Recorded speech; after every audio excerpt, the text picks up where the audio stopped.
Welcome, in front of me is an Honor Magic V5 and today I'll show you how you can boot this device into recovery mode.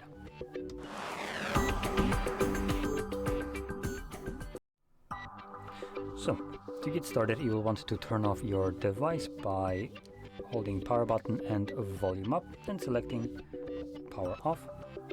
When the device turns off again, hold the power button, volume up. Now you can let go of the power button when you see the Honor logo.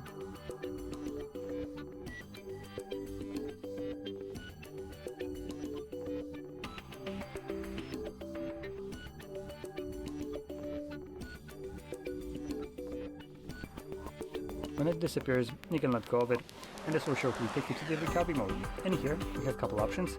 Restart, which takes us back to Android. Clear data, which consists of factory reset and wipe cache partition.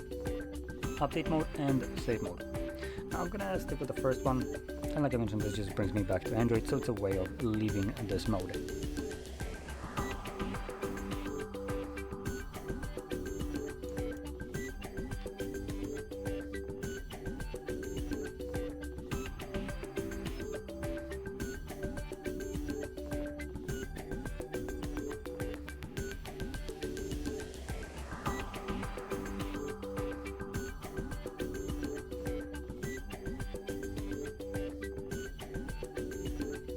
And as you can see, the process is now finished. So we're back in Android. And yeah, anyway, if you found this video helpful, don't forget to hit like, subscribe, and thanks for watching.